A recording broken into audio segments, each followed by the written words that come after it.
Salut, c'est l'apprenant et bienvenue dans cette nouvelle vidéo où je vais traiter de comment lire un cours, de comment tu dois lire ton cours de droit, bien sûr.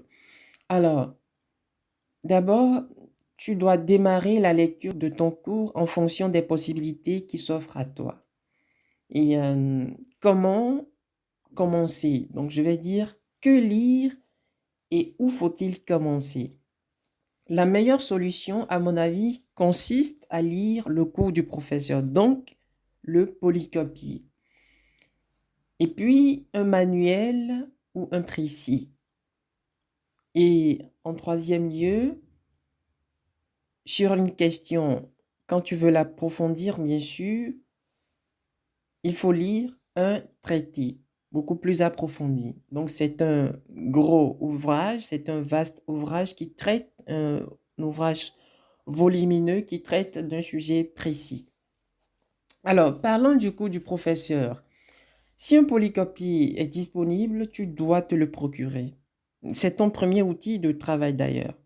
Et il t'évite de prendre des notes pendant que le professeur dispense le cours ou explique le cours. Ainsi, tu pourras te concentrer sur la compréhension du cours.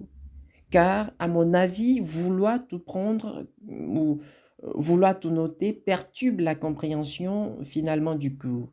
Mais néanmoins, euh, tu peux prendre des notes qui te paraissent nécessaires, d'accord? Et note bien ceci, tu te serviras peu de tes prises de notes de cours si tu disposes d'un polycopier ou d'un manuel fait par le professeur et qui porte sur les mêmes questions qu'il traite en cours. Donc, il serait judicieux que tu suives le cours afin de comprendre, de retenir en notant seulement le plan détaillé et quelques petites idées essentielles plutôt que de vouloir tout prendre, de vouloir tout noter. D'accord? Mais en revanche, tu as besoin de prise de notes de cours s'il n'existe pas de polycopier ni de manuel de ton professeur. Donc, pour rendre utilisables tes notes lors des révisions, elles doivent être utilisables les 2 ou les 3 premiers jours suivant leur prise, donc suivant les prises de notes que tu as faites. Donc, ainsi, tu pourras les améliorer, les souligner et les rendre plus clairs. Cela te facilitera la tâche lors des révisions pour tes partiels ou tes examens. Bien, abordons, disons, le point qui concerne le précis ou le manuel. Alors, il est important d'en acquérir, en plus du cours du professeur, d'accord? Et précisément dans les matières à t'aider et qui feront l'objet d'examens et aussi dans les autres matières s'il n'existe pas de polycopie ou de livres faits par le professeur. Alors, comment tu dois faire le choix d'un livre, enfin d'un précis ou d'un manuel? Il faut, il faut le faire, le choix, je veux dire, en fonction des conseils de ton professeur ou bien de ton chargé de t'aider. Donc, et bien entendu, d'après aussi tes goûts, hein.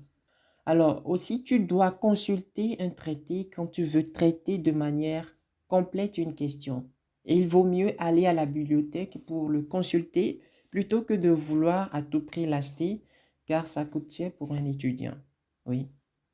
Alors, en résumé, tu dois lire doucement, avec une grande concentration. Donc, telle une poule qui boit de l'eau, et elle prend une gorgée. Hein. Je ne sais pas si tu as l'habitude d'observer une poule ou bien un coq quand il ou elle boit de l'eau. Elle prend une gorgée, elle relève la tête pour l'avaler. Donc, tu dois imiter cette attitude-là quand tu veux digérer ce que tu lis. Et ce faisant, tu lis en pensant, en comparant, en te posant des questions. C'est ce que je désigne par la lecture active.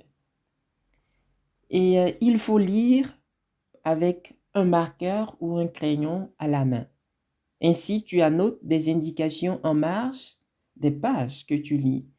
tu soulignes, tu surlignes également les parties, les phrases et les mots importants de tes supports de cours, documents de TD. Et ce faisant, tu facilites le résumé et la révision des tests que tu lis. D'accord? Et il faut aussi, enfin, à mon avis, il ne faut pas souligner pour souligner. C'est un travail extrêmement précieux qui te permet de distinguer l'important du détail que tu lis.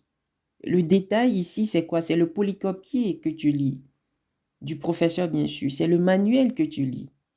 Ou bien, voilà. Et si un passage te paraît incompréhensible, mets un point d'interrogation en marge pour penser, demander son explication après. D'accord?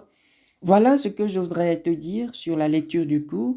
Et si tu as aimé, n'hésite pas à liker, partage-le à ceux et celles que enfin, que ça pourrait aider.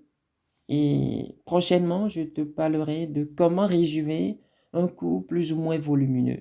Merci pour ton attention et je te souhaite bon courage, bonne continuation dans tes études et prends soin de toi. Au revoir. À la prochaine.